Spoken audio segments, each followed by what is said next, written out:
welcome to another episode of the Outside Insider podcast here on Philly Sports Network with myself, Liam Jenkins.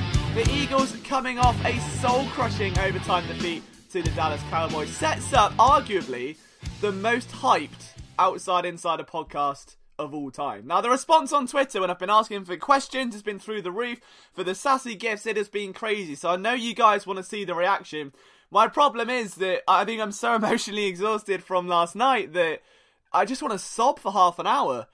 That was awful, wasn't it? That was such a tough game. It had everything you could ever want from a neutral standpoint. But as someone that I guess covers the Eagles, or as an Eagles fan that of course all of you are, it was just an emotional nightmare. And I really, after about an hour of trying to decide how to broach this, don't even know where to start, because there is so much to talk about. Whether you want to go from the officials, to Carson Wentz, to Doug Pederson's decisions, to the defense finally playing well, to Rasul Douglas, who had the most heartbreaking moment of all. What do you start with?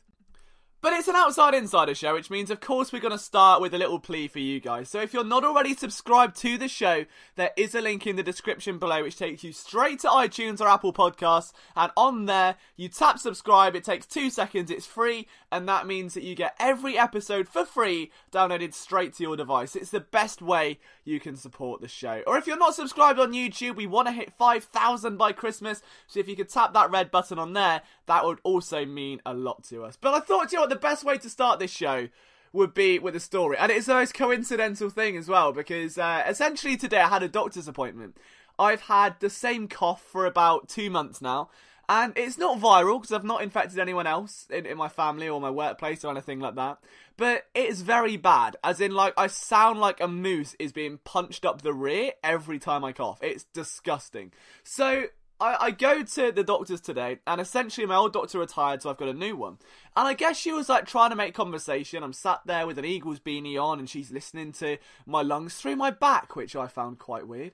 And she said, "Oh, that's a nice hat. Didn't they win the Super Bowl last year?" And I went, yeah, they did, yeah. And she was like, "Oh, do you think they'll do it again?" And I was like, no, probably not. And she was like, "Oh, that's a shame. Why not?" And I was like, I literally just turned around and said, "Unless you want to be my therapist for the next hour, best leave that one alone. We'll just focus on the cough, because it's going to get me more ill." And she kind of laughed, but it was just one of those things where you can't explain it. You really can't explain it. How does this team go from being the 2017 Super Bowl champions, depending which way you view a calendar, if you're English or American, to whatever's happened here? And the thing is, there are so many places to point the blaming finger, and that's what hurts the most. There's no real standout cause. It's the coaching staff, it's the officials, it's the loss of the coaching staff, it's execution, it's this, it's that. But every game you go through, every loss you go through, there's something wrong with it. Like the Buccaneers, they shouldn't have lost that game, full stop. It's the Buccaneers, they made Ryan Fitzpatrick look like a god. The Titans, the less said about that one for the better, just for all of our PTSD's sake. The Vikings was just a heartbreaker. The Panthers, again, less said about it the better. The Cowboys, less said about it the better. The Saints, I'm not going into that one. And then we had the loss on Monday night. Like everything, whether it's been a collapse in the fourth quarter, whether it's been a severe lack of tackling, whether it's been mechanical issues with Carson Wentz, there's a different issue every single loss. And then you'll get a glimmer of hope, like the Eagles beating the Jags in London, or sweeping the Giants, or beating the Redskins. I mean, there wasn't really much of a Redskins team, left at that point, but they kept swinging, they kept fighting, and unfortunately, it just wasn't enough. Now, I guess the question is now, how do we view this loss? It's very easy to go, right, season's over, that's it. And I wouldn't blame fans for doing that. All you've got to do in that situation is look at the games the Eagles have got remaining. A Week 17 game against half a Redskins team. And then, of course, you've got the Texans and the Rams in reverse order. Whereas the Cowboys have a very different schedule. So the Cowboys have pretty much won the NFC East, barring a monumental collapse. But let's just be honest here. If Minnesota lose on Monday night, who are currently occupying that final wildcard spot, they then face The Dolphins, who are on a massive emotional high, the Lions, who are trying to get anything out of their season, and the Bears, who are just dominating everyone. They could lose a couple. The Redskins are dead in the water at this point, and the Panthers face the Saints twice and the Falcons. And you're telling me they're not going to drop one of those games? After the Saints barely scraped by on Sunday? Do you not think the Rams, after losing to the Bears 15-6, and losing my bet in the process, but we're not going to discuss that, I'm a bit vulnerable. Do you not think they're on a bit of an emotional letdown now? One of the best teams in the league, lose to Chicago, that defense. Do you not think they're in a bit of a letdown spot? Because they've kind of already got the playoffs. Kind of already a done deal. You don't really need to go out and risk everyone massively against the Eagles. And if the Colts can beat the Texans, why can't the Eagles? I'm trying to keep it positive just for the sake of this one segment. So we start off on a high note before we rip into the nitty and gritty. Is it that far-fetched to think this team can I mean, at the end of the day, if they somehow do scrape into the playoffs, I can't see there being a surmountable playoff run. It would be absolutely tragic if they got to a championship game with this current form, because they're not a playoff team. They don't deserve playoff football. Whether or not they can get it, that's the beauty of the NFL. Because anyone can beat anyone on any given Sunday. And this Eagles team is in a slightly unique spot right now. So don't write it off just yet. It will be Pederson's biggest emotional task of his career. To get that locker room, who was so well banded together. They come out of the tunnel on a beat Dallas chant. The defense played lights out. And if it wasn't even Rasul Douglas's fault, we'll get to that, but one tiny bounce of luck ended that run. Ended that game. If Pederson can pick up that group of men and say, look at the way they fought, look at the way they bounced back in that fourth quarter. I mean, for crying out loud, let's be brutally honest here. Through 3 quarters, the Eagles had 6 points. They ended on 23. They found it with little to nothing left. But they found a way. We know this team is capable. We know they've got the personnel. We know they've got the talent. We know they've got the coaching staff.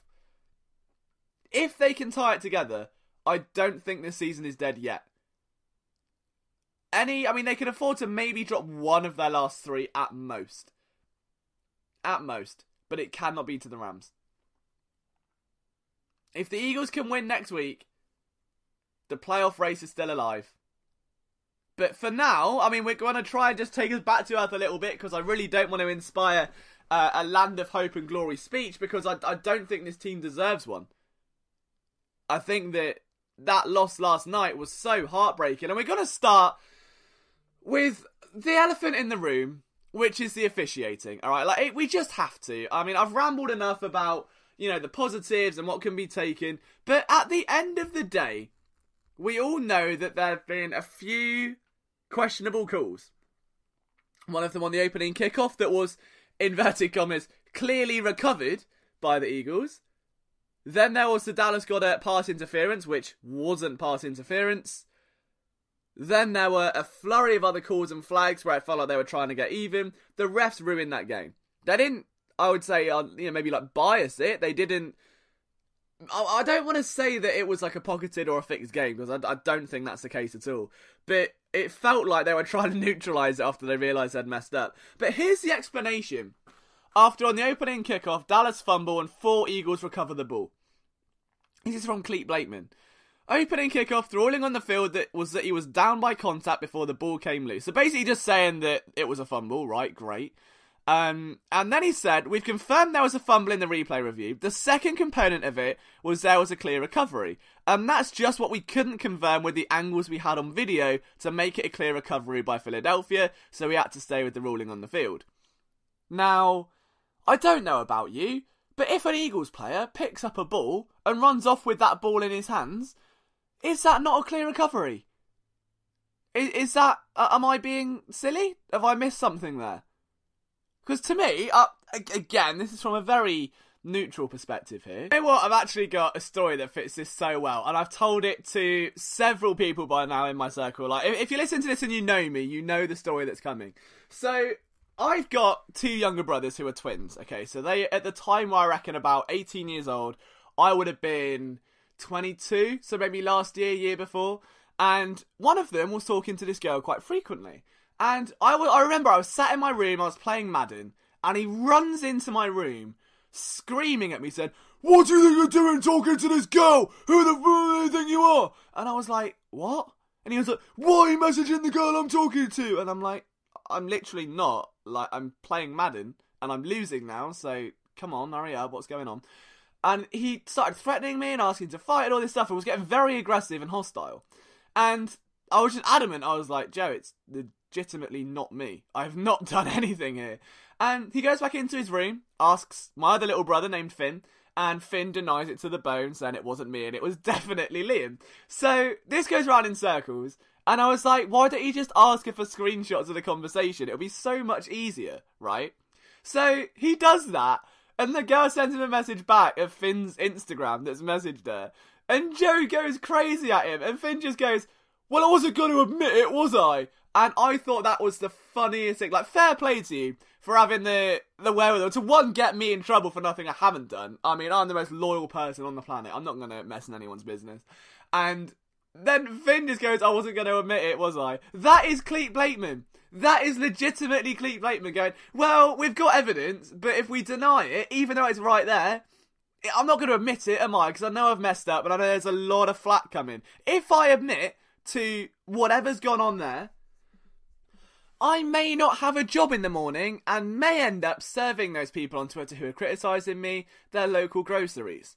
Which is probably what he deserves after that, because that was absolutely shambolic. I also tweeted out last night that over the summer, I taught someone how to do a swim move. Now, this girl had never seen American football before. You know, someone listens to the podcast, so, I mean, there's very strong support. We're going to get all kinds of man and press coverage soon, don't worry. But taught her what a swim move was, and I think at that point, she could call a more accurate game than what Cleet Blakeman and the officials did. Because I don't know what they were seeing half the time. It was like they realised they made a mistake and then gone, "Well, that clearly wasn't a penalty, so we're going to make up one on the next play just to kind of break it even a bit." It's like if you're having a sibling rivalry and you slap your brother across the head and he starts crying and you know mum's going to hear. So you're like, no, hit me harder. I'm sorry, hit me, it's fine. And you try and do that thing so you don't get in trouble. That is literally what the officials were doing, and it was an absolute shambles. I have never seen anything that bad in my life. The Dallas Goddard PI call, in my opinion, was far more substantial in the kickoff, and it's not getting enough recognition because the defender was moving inside anyway. The two just clashed. To me, if anything, that looked like a chip. And if that's how you're going to call it, that shouldn't be penalised. And then Goddard's helmet came off, and somehow that's ignored. So, I really don't get what the officials were doing. The problem with that is that everyone is looking at that window and those 4 plays and going, well, if buts and maybes, if the Eagles had done this, if the Eagles had done that, if Cleet Blakeman wasn't too busy playing Sudoku on his phone or, you know, just sat on Tinder, maybe we would have had an interesting game and the Eagles would still be in it. Very fair point. But the Eagles also had way too many opportunities that they passed up. Way too many. The Eagles had 16 first downs, the Cowboys had 32. The worrying part of all of this was the Cowboys had 45 minutes worth of possession and the Eagles had 22. Zeke Elliott and Dak Prescott and Amari Cooper were on the field for 45 minutes and the Eagles give up 29 points. That bend but don't break defence worked perfectly. That's the best the defence has looked all season, and it had about 3 starters left over the entire unit. No Jernigan, no Mills, no Darby, no McLeod, no Hicks. And they handled business. But somehow, even though they forced 3 turnovers, in monumental situations as well, might I add, the Eagles' offence couldn't get anything done. If Jake Elliott hadn't missed that extra point, the Eagles would have won the game. And I'm not pinning that loss on Jake Elliott. I'm just saying that it was all the little things. It was all the small things that came back to haunt this team. And it absolutely defined the season. It has been a year where there is no clear wrong. It's not like you can look at the Jaguars team and say, right, they're falling apart because there's too many egos clashing, there's maybe coaching problems, and Blake Bortles is literally as useful as a flannel in a flash flood.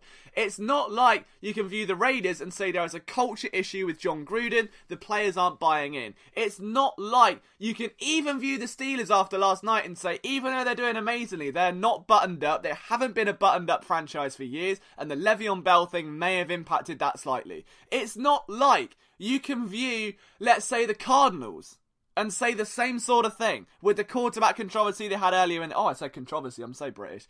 Controversy they had earlier in the year. What's wrong with this Eagles team? Tell me in 5 words. Because I guarantee you they're all something different. You will go, mechanics for Carson Wentz, maybe loss of coaching style. Oh, I'm out already. There you go. But you've got lack of run game, you've got injuries, you've got practice squad cornerbacks, you've got the defense that just keep making weird play calls, you've got questionable coaching decisions, you've got timeouts, you've got Wentz, you've got the running backs, you've got the fact they're force-feeding Zach Ertz every play. There's too much with this Eagles team to just say it was just the officials. But let's not ignore the elephant in the room, it certainly played a role. Again, guys, if you're new around here, make sure you're slapping that subscribe button with that pinky finger. I want to make sure that we want 5,000 subscribers by Christmas on YouTube. Like, that's our big goal. And as I said last show, we've been grinding out content. You're getting film rooms, 2 podcasts, and a Madden video every single week on top of all the articles at phillysportsnetwork.com. So if you want to support that vision, smack the subscribe button on YouTube. Do the same for the description in iTunes. The bigger we can get this show, the more stuff we can bring you. I'm putting feelers out for a very, very rare interview. And I don't know if this is going to come off, but if we do, it may be the most insightful Eagles interview of the year. So I'm just putting that out there. This could be huge. I'm trying to do it for you guys. You've got to give me a bit of support, bit of belief, and we'll see what we can do. But moving back onto topic, where if we view this game as what the officials did wrong and say, you know what, the Eagles cost it because of that. The Eagles has essentially got in their own way. And we have to talk about Carson Wentz, because a lot of people are asking me, and unfortunately I think the film room is going to be on Wentz this week. And I really didn't want it to be, because I've already done one. And it's really frustrating, but it's kind of what you need to see on tape. And I've actually just posted an article about this on phillysportsnetwork.com, so if you've read that, you're essentially going to get a regurgitation, if that's a word, of that article. But Wentz is going through some mechanical problems right now, and it's all stemming from his lower body. Now, you've got to take into account, I just want to explain this isn't a take, this isn't a point, this is just an observation, and you can see it clear as day. So if you don't understand when people say quarterback mechanics, or throwing motion, or fundamentals, hopefully this may just shed some light on what that means. So, 2016, Wentz comes into the NFL, and forced into the fray a little bit early. He had some very, I'd say, pinpointed criticisms coming out of NDSU, which were that he stared down receivers, that his feet got stuck in the mud in the pocket too long, and that he would struggle to climb and maneuver that pocket, which would have meant that his accuracy was always a little bit off sometimes. Now, in 2017 offseason, he goes out to 3D QB, who are a quarterback guru company in California? Cauliflowerfornia. And they essentially work with like Tom Brady, Matt Ryan. I believe they've worked with Eli Manning off the top of my head. Big names to correct those fundamentals and work on nutrition and mechanics and all sorts of things. Wentz comes back that next season looking like a totally different beast. He's light on his feet, bouncing almost, that he's able to kind of get through his reads, climb the pocket, manipulate the pocket, and because he's moving his body, his lower body, when he's going through his reads, that defenders are having to keep an eye on where his eyes are, because even if he stares down a receiver, his body can move at an instant. This year we're not seeing that. And what it comes down to is now when Wentz drops back in the pocket, he's reverting back to those 2016 rookie tendencies. The reason for that is obviously the fact that he's recovered from a torn ACL. Maybe there's not as much, strength in that knee as he'd like. He's only a year removed from the injury.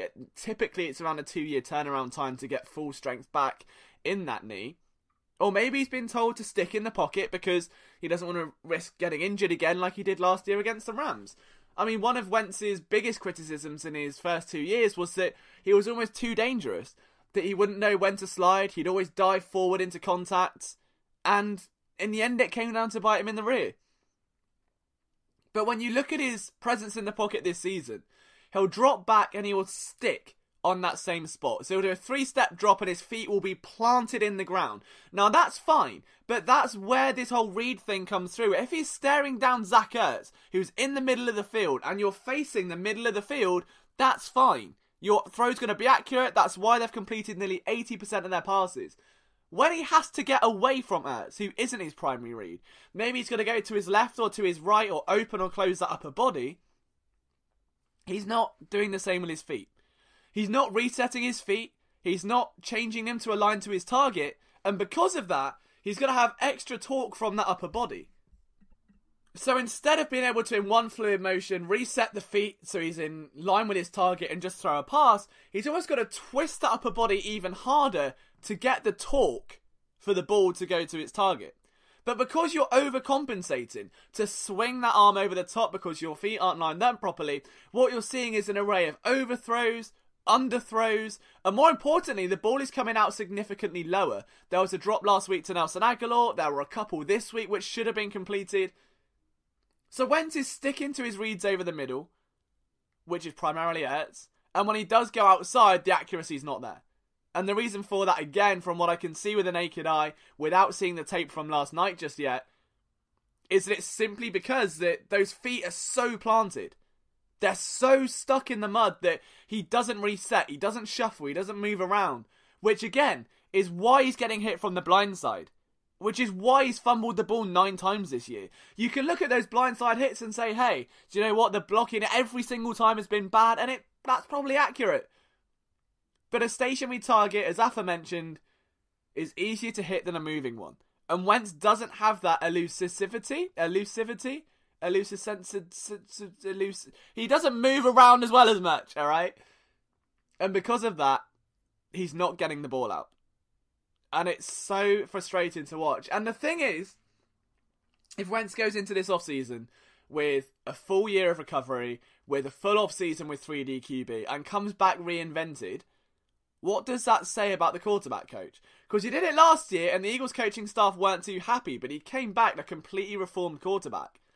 If he does it this year, and the same happens again, after a season where all of these problems, all of these issues have been persistent from week 3 to week 17, and they get eradicated in the offseason with a private QB coach, I don't think Press Taylor's going to have a job.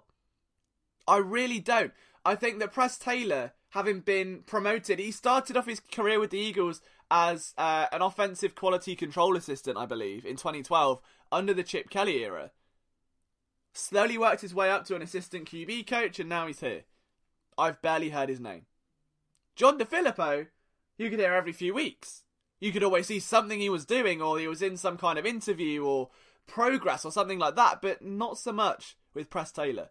It's very difficult to analyse what a quarterback coach does because it's so behind the scenes, and always seeing is a finished product. Now, there's something hampering that. It's got to be changed, and there is no change in Wentz's game. As I said, he'll have a few drives where he looks like the Carson Wentz of old, a few drives where he looks like the Carson Wentz of really old. But I think that genuinely it has been such a stagnation point for this offense, where on a 2nd and long, Wentz sticks glued to his feet, goes through a read and just can't deliver the ball. And he misses an open receiver. There was a time he missed Darren Sproles on a wide open check down. And because of that, it's hurting the offense. And that has to be looked at. Is Press Taylor accountable fully? I don't think so. But it certainly has to be looked at. It absolutely has to be examined. Is Press Taylor going to be the quarterback coach after next season? I would be surprised. Especially if Wentz goes and gets private help again. Because we saw it even last night where Wentz went to Doug Pederson and said he was pointing at the play sheet, telling him what play he wants to run. Then the Eagles go and score. It feels like there is a lack of trust almost between quarterback and coaching staff at times. Not forever, they've got a very strong relationship, but at times, and if that is an element of that, where Wentz is feeling the need to go outside and get help, then the Eagles have got to look at bringing in a stronger quarterback guru as that coach. Because Press Taylor just hasn't done enough that we can visibly see a difference. There has been no improvement from week 3 to where we are now in Carson Wentz's game. None at all. None at all. How he looked against the Colts is how he looks now. Same quarterback. You look at Derek Carr, alright, in the Raiders, where he struggled, monumentally struggled, during his first season with John Gruden, and then they blow the roster up, and then you've got all this other drama, and a thing about him crying when he hurt his leg, and then you've got Amari Cooper being traded, right? Fine, like, I mean, even my dog is angry at this whole Carson Wentz thing. Do you know what's really surprising about Derek Carr? For someone who started this season in horrible form and was told was a bust out of nowhere that, oh, well, the Raiders overpaid for Derek Carr. They should never have paid Derek Carr. Like, can you remember? After that opening game against the Rams where he threw 3 picks, and then there was one, I believe, against like the Chargers, he had a particularly bad game, that everyone was so quick to write off Derek Carr that he wasn't the guy all of a sudden, that he wasn't going to get it done. Here's a newsflash. Derek Carr hasn't thrown an interception since the 7th of the 10th, which is the 7th of October. That's over 2 months. He's not thrown a pick. And yeah, the Raiders have been awful in that time. And Carr hasn't been great in that time. But in his last 4 games, 2 touchdowns, no picks in a win against Arizona. 1 touchdown, no pick against a very good Baltimore defense. 3 touchdowns, no picks against the Chiefs defense. 2 touchdowns, no picks against the Steelers. Derek Carr, after a struggle, a monumental struggle under John Gruden, has improved.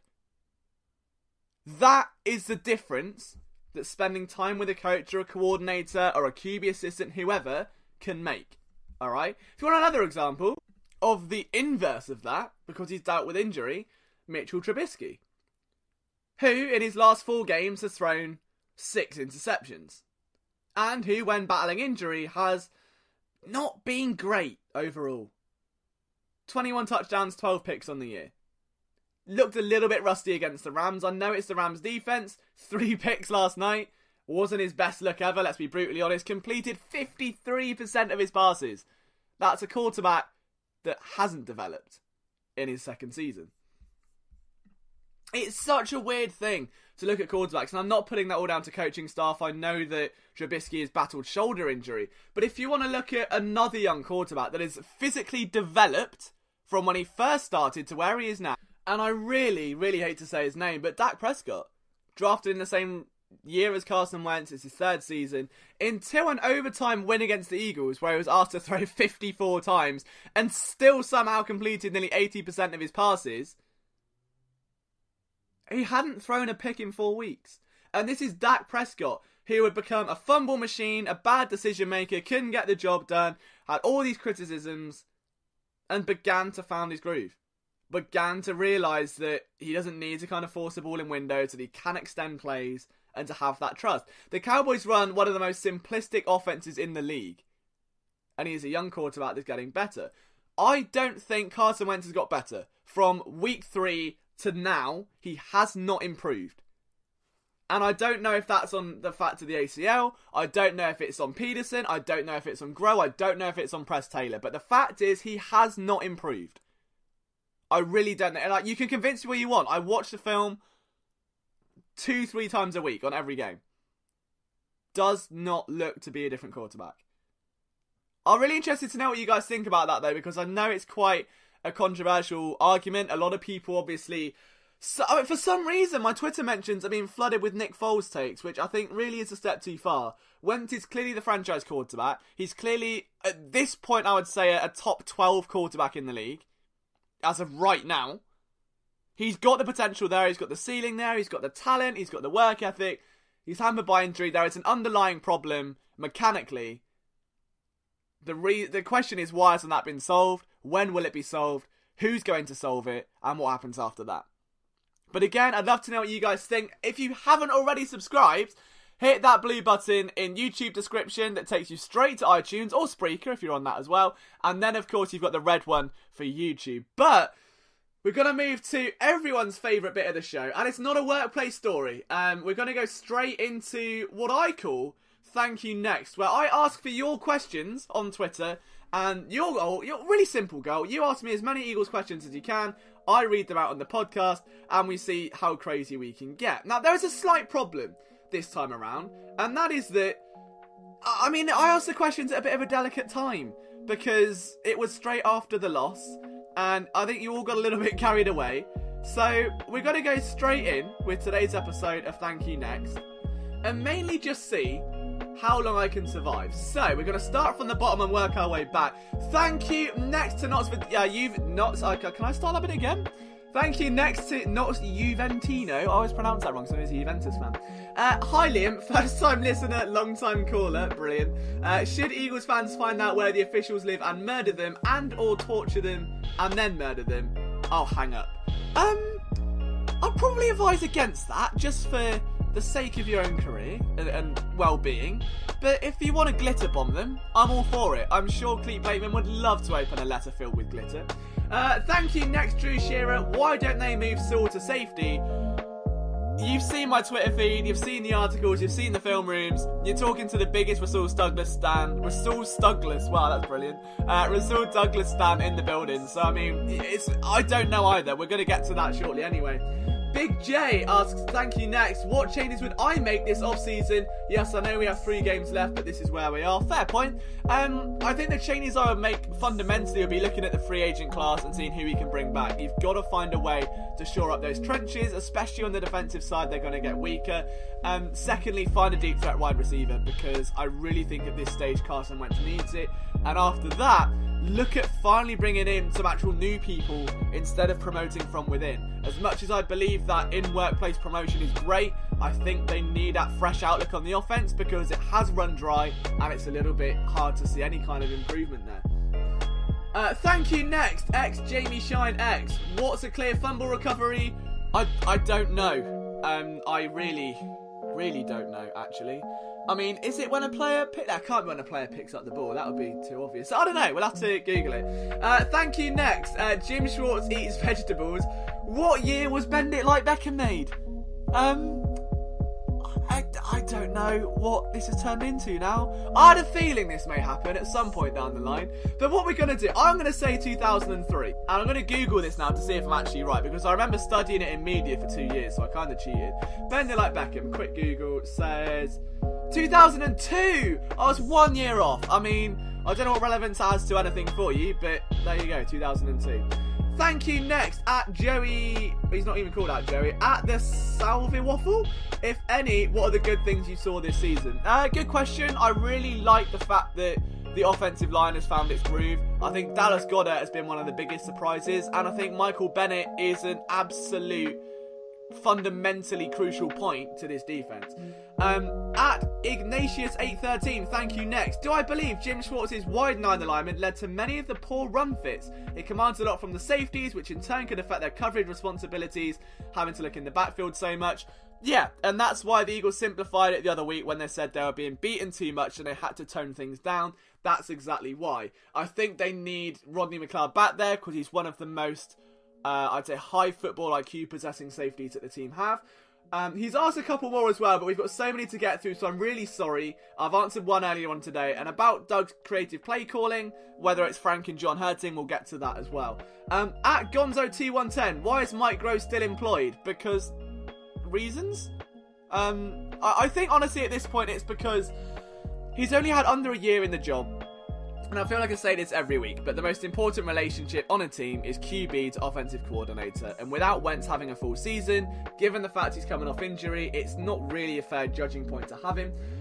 Brendan Pedigree, author of 20,859 Days, an underdog story, which you can buy from all good bookstores. Do the Eagles keep Mike Grove for the remainder of the season? Yes. At Evan Huber 46, who would you like to see us go after with our first pick? Good question. I'm a cornerback lover. I would love to see Greedy Williams, but I think he's going to go off a bit high. If I'm honest, I think they've got to look at a wide receiver or a running back. Like, those have to be the two options there. I'm going to be honest, I haven't done a lot of draft research yet. I tend to leave that till after the season, but those would be my positions of looking. If the Spurs don't tank, I'm going to kill myself. Why do we suck? That's kind of like saying, why should I buy this car? There's a lot of reasons, and not all of them are going to be applicable, but they're there, and that's all that matters. Now we've got a couple more. I'm just trying to find the ones that aren't ludicrous. At Matt Donaher asks, what's the priority in the first round? I think we've just got there. And then so Tim just asks, is Doug Pederson the mastermind? I think we've got that as well. But the best question of the day from at Dr. Rutkowski, why did my wife leave me? We've done it! We've made it! We've got to that point in life where someone has asked me, why did their wife leave me? Mum! Mum! I've made it! Mum, I made it! Yeah, someone asked, why did my wife leave me? No, I don't know either, but he's asked me. Is it because that he's... No, I don't think it's that. I think he's a lovely young man. I don't know, I'll get back to him. So, I couldn't tell you why your wife has left you, but, you know, I'm just humbled and grateful to be in a position where I have made it and someone has asked me. Like, that is the ultimate beat reporter bucket list, right? Where if someone had asked you why my wife has left me, that is just the ultimate thing. I have made it. It doesn't matter what happens next. Whether I ever get verified on Twitter, whether this becomes my full-time job or whatever, I have made it from this very moment, and it has made my year. Oh, what a time to be alive. So that was Thank You Next, guys. If you want to stick around for the next round of questions, which will be on the run-up to, I believe, Friday's podcast, make sure you're following at Liam Jenkins 21. That's where you can find all of the good, and spam me with your questions as well. So that's how this typically works. We've got one more topic before we close the show off today. I've tried to keep it as narrow as possible because I know there was a lot to talk about. We're going to do the same in Friday's show. There's a million articles coming out on phillysportsnetwork.com, and don't forget there's going to be a film room dropping tomorrow as well. Now, the final topic I want to talk about is one that's very close to my heart, and that is Rasul Douglas. Now, for any of you that have followed my work for, I'd say, more than 3 days, you'll know that I'm a very big Rasul Douglas stan. I love his game. He's just a ball hawk. For about a year now, I've been campaigning his move to safety. So I've done about 3 articles on phillysportsnetwork.com. I've done a film room video showing why his skill set transposes so well to that position. And I've even gone out and tweeted just about every time he makes a play. In fact, one of my bold predictions this week was that he's going to pick off a pass. And of course, the sassy video of Liam sat in a club drinking what was a very strong vodka and lemonade had to do the rounds. That's what happens when Rasul makes a play. It's Rasul season. But, I mean, if there was a song to describe Rasul Douglas's game last night, it would be The Scientist by Coldplay. Now, I'm not going to burn your ears just yet, because I did a thing yesterday, or last podcast, where I said that if this show gets 10 retweets, I will sing Justin Bieber, Love Yourself. That went down like a cup of cold sick. But, you know, when you're trying best, you know, that you don't succeed, that's Rasul Douglas. It was so heartbreaking seeing him after that game. You know, Jalen Mills had his arms around him, or the teammates come over, Jordan Matthews, because he's just the ultimate locker room leader, just putting their arms around him, consoling him. It was so heartbreaking because he put it on himself straight away. And the worst thing was, he played that final play perfectly. All Amari Cooper did all game was double moves and slants, right? So there was that one play where Sidney Jones had inside leverage, opens his hips because Cooper fakes outside and then pulls back in and blasts across his face. Not a dirty joke. Don't make this filthy, alright? We're all just nice PG rated people, so it doesn't matter. But then he goes off and scores a touchdown. Rasul Douglas sees he's coming a mile away, stays square to his target, gets his hands on him, feels his way down the slant, and the ball bounces and lands in Cooper's hands. That was literally 100% luck.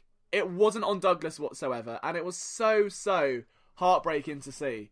But at the end of the day, like, he's got to hold his head high. I'm running out of words. I've done this thing where I'm on like a few hours sleep because I had to go to the doctors, and I've run out of my word count for the day. So I'm just literally on fumes of vocabulary right now. So I'm going to start talking like a Goonie in a minute. Just keep an eye on it. But he's had his 2 best career games, in my opinion. He has been an absolute monster. I don't know where this tackling form has come from, because he was never normally that strong in terms of physically and willing getting down in the run. Maybe Corey Undlin has driven this other side out of him. Because if he has to stick around on a roster where Mills, Derby, Maddox, Jones are all there, if he's ever going to get playing time where there aren't injuries, he has to bring something to the table. And Derby cannot tackle. This is a big end to the season for Douglas. And out of nowhere, he's flying in. He's wrapping guys up. He's hitting hard. He's instinctively reading the game, which would transpose to safety. But different podcast, different argument. So not going to go into that one. But Douglas had his best 2 career games. And all anyone is going to look back on is the fact that a ball bounced and landed in Amari Cooper's hands. And it is absolutely heartbreaking. And I really do hope that he can rebound back from this, because the interception he made, the tackles he made, the coverage for the most part was sound. Fundamentally sound. And as someone that spends most of my free time like watching cornerbacks when I'm not losing on PUBG, he played brilliantly. And that's going to be so upsetting if he can never rekindle that form, because that play is going to linger. Cornerbacks are going to have a one-play mentality, and that sort of play is the hardest thing to say that still applies. But they've got to get it out. They've got to get it done, because it's just horrible. Like, I really hope Rasul Douglas rebound. This is more just like an open bit of analysis, really, because I am a big Rasul Douglas fan.